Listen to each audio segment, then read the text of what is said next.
ನಮಸ್ಕಾರ. ನೀವು ನೋಡ್ತಾ ಇದ್ದೀರಾ ಟಿವಿ ವಿಕ್ರಮ ವಿಶೇಷ ಕಾರ್ಯಕ್ರಮಕ್ಕೆ ಸ್ವಾಗತ. ನಾನು ಜೆಸಿಲ್ ಡಿಸೋಜಾ. ನೀವು ಇಲ್ಲಿ ತನಕ ಟಿವಿ ವಿಕ್ರಮವನ್ನು ಸಬ್ಸ್ಕ್ರೈಬ್ ಮಾಡದೇ ಇದ್ರೆ ತಕ್ಷಣ ಸಬ್ಸ್ಕ್ರೈಬ್ ಮಾಡಿ. ರಾಜಕೀಯದ ಆಟ ಇಷ್ಟೊಂದು ಕೆಟ್ಟದಾಗಿರುತ್ತಾ? ಕೆಲವೊಂದನ್ನ ನೋಡಿದ್ರೆ ನಾಚಿಕೆ ಅನ್ನುವ ಪದಕ್ಕೂ ನಾಚಿಕೆ ಆಗಬೇಕು. 5 ತಿಂಗಳ ಹಿಂದೆ ಯಾವ ವ್ಯಕ್ತಿಯನ್ನ ಅಮೆರಿಕ ವಿಶ್ವದ ಮೋಸ್ಟ್ ವಾಂಟೆಡ್ ಅಂತ ಹೇಳಿತ್ತೋ, ಅವನ ಪೋಸ್ಟರ್ ಅನ್ನ ಅಂಟಿಸಿತ್ತೋ, ಅವನನ್ನ ಹಿಡ್ದು ಕೊಟ್ಟವರಿಗೆ 84 ಕೋಟಿ ರೂಪಾಯಿ ಬೌಂಟಿಯನ್ನ ಫಿಕ್ಸ್ ಮಾಡಿತ್ತು, ಇಡೀ ವಿಶ್ವಕ್ಕೆ ಇವನೊಬ್ಬ ಮೋಸ್ಟ್ ವಾಂಟೆಡ್ ಅಂತ ಹೇಳಿತ್ತು. ಆದ್ರೆ ಈಗ ಅದೇ ವ್ಯಕ್ತಿ ಸೂಟ್ ಹಾಕಿಕೊಂಡು ಟ್ರಂಪ್ ಜೊತೆ ಫೋಟೋ ಅನ್ನ ತೆಗೆಸ್ಕೊಂಡಿದ್ದಾನೆ, ಅದು ಕೂಡ ವೈಟ್ ಹೌಸ್ ನಲ್ಲಿ. ಇದೆಲ್ಲ ನೋಡಿ ಅನ್ಸುತ್ತೆ ಹಿಪೋಕ್ರಸಿಗೂ ಒಂದು ಲಿಮಿಟ್ ಅನ್ನೋದು ಇರುತ್ತಲ್ವಾ. ಆದ್ರೆ ಅಮೆರಿಕಕ್ಕೆ ಇದೆಲ್ಲ ಕೇಳಿಸೋದು ಇಲ್ಲ. ಈ ಸೂಟ್ ಹಾಕಿಕೊಂಡಿರುವ ವ್ಯಕ್ತಿಯ ಹೆಸರು ಅಹಮದ್ ಹುಸೇನ್ ಅಲ್ಸಾರಾ. ಅವನ ಹಿಂದಿನ ಹೆಸರು ಅಬು ಮೊಹಮ್ಮದ್ ಅಲ್ ಜುನೇದ್. ಇವನ ಹಳೆಯ ಐಡೆಂಟಿಟಿ ಏನಂದ್ರೆ ಸಿರಿಯಾದ ಒಳಗೆ ಬಾಂಬ್ ಬ್ಲಾಸ್ಟ್ ಮಾಡಿಸ್ತಾ ಇದ್ದ, ಸ್ಕೂಲ್ ಹಾಗೂ ಹಾಸ್ಪಿಟಲ್ ಅನ್ನ ಧ್ವಂಸ ಮಾಡ್ತಾ ಇದ್ದ, ಲಕ್ಷಾಂತರ ಜನರ ಜೀವನವನ್ನ ಅಸ್ತವ್ಯಸ್ತ ಮಾಡ್ತಾ ಇದ್ದ. ಇವನೊಬ್ಬ ಭಯೋತ್ಪಾದಕ. ಆದ್ರೆ ಒಂದು ದಿನ ಇವನ ಮನಸ್ಸು ಬದಲಾಗುತ್ತೆ. ತನ್ನ ಇಸ್ಲಾಮಿಕ್ ಗಡ್ಡವನ್ನ ತೆಗೆದು ತನ್ನ ಜಿಹಾದಿ ಮುಖವಾಡವನ್ನ ಬದಲಾಯಿಸಿಕೊಂಡು ಸೂಟ್ ಧರಿಸಿಕೊಂಡು ಟ್ರಂಪ್ ತರ ಟೈ ಕೂಡ ಹಾಕಿಕೊಳ್ತಾನೆ. ಅಮೆರಿಕಕ್ಕೆ ಹೋದ ಇವನನ್ನ ನೋಡ್ತಾ ಇದ್ದ ಹಾಗೆ US ಮೇಣ ಕರಗಿದ ಹಾಗೆ ಕರಗಿ ಹೋಯ್ತು. 2011ರಲ್ಲಿ ಸಿರಿಯಾವನ್ನ ರಕ್ತದಲ್ಲಿ ಮುಳುಗಿಸಿದ ಈ ವ್ಯಕ್ತಿಯನ್ನ ಶಾಂತಿ ದೂತನಾಗಿ ಮಾಡ್ತದೆ ಇದೇ ಅಮೆರಿಕ. ಟ್ರಂಪ್ ಹೇಳ್ತಾರೆ, he is a man with strong past ಅಂತ. ಎಲ್ಲಿವರೆಗೂ ಲಾಭ ಇರುತ್ತೋ ಅಲ್ಲಿವರೆಗೂ ಎಲ್ಲ ಸರಿಯಾಗಿರುತ್ತೆ ಅಮೆರಿಕಾಗೆ. ಅಮೆರಿಕ ಕೇವಲ ತನ್ನ ಲಾಭವನ್ನ ನೋಡುತ್ತೆ. ಪಕ್ಕ ಬಿಸ್ನೆಸ್ ಮೈಂಡ್. ಒಂದ್ಸಲ ತಾಲಿಬಾನ್ ಅನ್ನ ಆಜಾದಿ ಸಿಪಾಯಿ ಅಂತ ಹೇಳ್ಬಿಟ್ಟು ರಾಕೆಟ್ ಲಾಂಚರ್ ಅನ್ನ ಕೊಟ್ಟಿತ್ತು. ಮತ್ತೊಮ್ಮೆ ಸದಾಂ ಹುಸೇನ್ ಅನ್ನ ಕೂಡ ತಬ್ಬಿಕೊಳ್ಳಿತ್ತು. ಈಗ ಈ ಮನುಷ್ಯನ ಕಡೆ ಇದೇ ಅದ್ಭುತ ಕತೆ ಅಮೆರಿಕದ್ದು. ಅಮೆರಿಕ ಒಂದು ರಾಜಕೀಯ ಬಾಜಿಗರ್. ಇವತ್ತು ಶತ್ರು ಇದ್ರೆ ನಾಳೆ ಸ್ನೇಹಿತರಾಗ್ತಾರೆ, ಇವತ್ತು ಸ್ನೇಹಿತರಾಗಿದ್ರೆ ನಾಳೆ ಶತ್ರು ಆಗ್ತಾರೆ. ಅದು ಕೂಡ ಅಮೆರಿಕದ ಲಾಭ ಮತ್ತು ನಷ್ಟದ ಲೆಕ್ಕಾಚಾರದಲ್ಲಿ. 1980ರಲ್ಲಿ ರಷ್ಯಾವನ್ನ ಪಾಕಿಸ್ತಾನದ ಒಳಗೆ ಸೋಲಿಸಬೇಕಿತ್ತು. ಅದಕ್ಕಾಗಿ ಅಮೆರಿಕ ತಾಲಿಬಾನ್, ಬಿನ್ ಲಾದೆನ್ ಮತ್ತು ಅಲ್ ಖೈದಾವನ್ನ ತನ್ನ ಅಸ್ತ್ರವಾಗಿ ಕೊಳ್ಳುತ್ತೆ. ಇದೇ ಲಾದೆನ್ ಅನ್ನ ನಂತರ ಅಮೆರಿಕ ಪಾಕ್ಗೆ ನುಗ್ಗಿ ಹೊಡೆದು ಹಾಕ್ತು. ಯಾಕಂದ್ರೆ ಅಮೆರಿಕ ನೀಡಿದ ಶಸ್ತ್ರಗಳ ಬಲದಿಂದ ಲಾದೆನ್ ರಷ್ಯಾ ಜೊತೆ ಯುದ್ಧ ಮಾಡಿ ಗೆದ್ದಿದ್ದ. ಇದೆಲ್ಲ ಆದ್ಮೇಲೆ ಅಮೆರಿಕ ಲಾದೆನ್ಗೆ ತೊಂದರೆ ಕೊಡೋದಕ್ಕೆ ಶುರು ಮಾಡ್ತು. ಇದೆಲ್ಲ ನೋಡಿ 9/11 ದಾಳಿಯನ್ನ ಮಾಡಿದ. ಆಗ ಅಮೆರಿಕಾಗೆ ಈತ ಭಯೋತ್ಪಾದಕನಾದ. ಇದೇ ರೀತಿ ಇರಾಕ್ನಲ್ಲಿ ಸದ್ದಾಂ ಹುಸೇನ್ ಕೂಡ ಇರಾನ್ ವಿರುದ್ಧ ಹೋರಾಡೋದಕ್ಕೆ ಇವನಿಗೆ ಬೆಂಬಲ, ಹಣ, ಶಸ್ತ್ರ ಎಲ್ಲವನ್ನ ಕೂಡ ಕೊಡ್ತು. ಇದಾದ್ಮೇಲೆ ಅವನನ್ನ ನಂಬರ್ 1 ಶತ್ರು ಅಂತ ಗಲ್ಲಿಗೇರಿಸಿದ್ದು ಕೂಡ ಇದೇ ಅಮೆರಿಕ. ಈಗ ಸಿರಿಯಾದಲ್ಲಿ ಇದೇ ರೀತಿಯ ನಾಟಕ. ಬಶರ್ ಅಲ್ ಅಸದ್ನನ್ನ ತೆಗೆದು ಹಾಕೋಕೆ ಅಮೆರಿಕ ಸದ್ದಿಲ್ಲದೆ ಜಿಹಾದಿ ಗ್ರೂಪ್ಗೆ ಬೆಂಬಲವನ್ನ ಕೊಡ್ತು. 2024ರಲ್ಲಿ ಅಸಾದ್ ಸರ್ಕಾರ ಬಿದ್ದೋಯ್ತು. ಸಿರಿಯಾ ಹೊಸ ಮುಖದ ಹುಡುಕಾಟದಲ್ಲಿತ್ತು. ಒಬ್ಬ ಭಯೋತ್ಪಾದಕನನ್ನ ತಂದು ಹೀರೋ ಆಗಿ ಮಾಡಿದೆ ಇದೇ ಅಮೆರಿಕ. ಯಾವಾಗ ಸಿರಿಯಾದಲ್ಲಿ ಶಾಂತಿ ಬೇಕೋ ಆಗ ಭಯೋತ್ಪಾದಕರನ್ನ ಹೀರೋ ಮಾಡುತ್ತೆ. ಯಾವಾಗ ಅವರ ಮಾತು ಕೇಳೋದಿಲ್ವೋ ನಂತರ ಅವರನ್ನ ಮತ್ತೆ ಆತಂಕವಾದಿಯಾಗಿ ಮಾಡುತ್ತೆ ಅಮೆರಿಕ.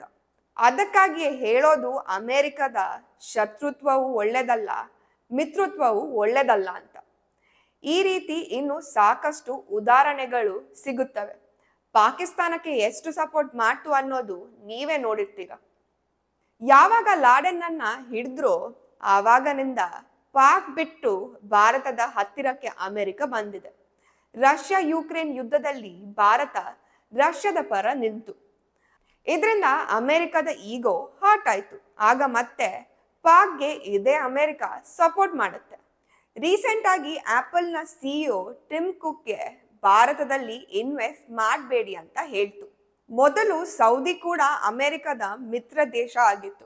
ಆದ್ರೆ 2023ರಲ್ಲಿ ಸೌದಿ ಮತ್ತು ಇರಾನ್ ಚೀನಾದ ಸಹಾಯದಿಂದ ಮಿತ್ರರಾಗ್ತಾರೆ.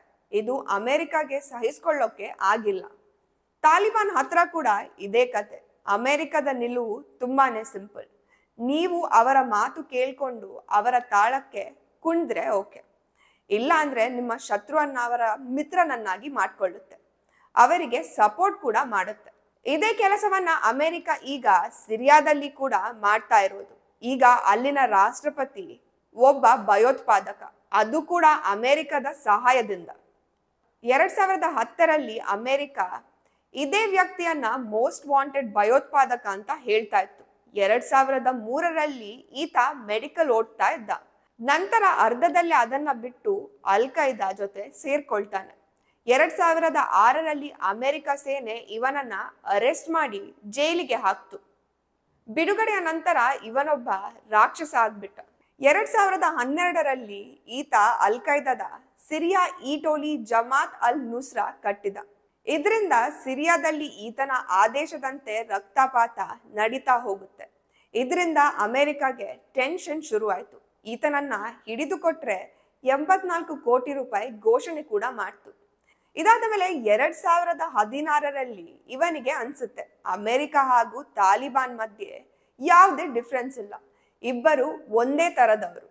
ಡಿಫ್ರೆನ್ಸ್ ಒಂದೇ ಏನಂದ್ರೆ ತಾಲಿಬಾನ್ಗಳು ಗಡ್ಡ ಬಿಟ್ಕೊಂಡು ನೋಡೋದಕ್ಕೆ ಆತಂಕವಾದಿ ಹಾಗೆ ಕಾಣಿಸ್ತಾರೆ, ಆದ್ರೆ ಅಮೆರಿಕದವರು ಕ್ಲೀನ್ ಶೇವ್ ಮಾಡಿಕೊಂಡು ಸೂಟ್ ಬೂಟ್ ಹಾಕಿಕೊಂಡು ಟ್ರಿಮ್ ಆಗಿ ಡೀಸೆಂಟ್ ಆಗಿ ಕಾಣಿಸ್ತಾರೆ. ಇಷ್ಟೇ ಡಿಫ್ರೆನ್ಸ್.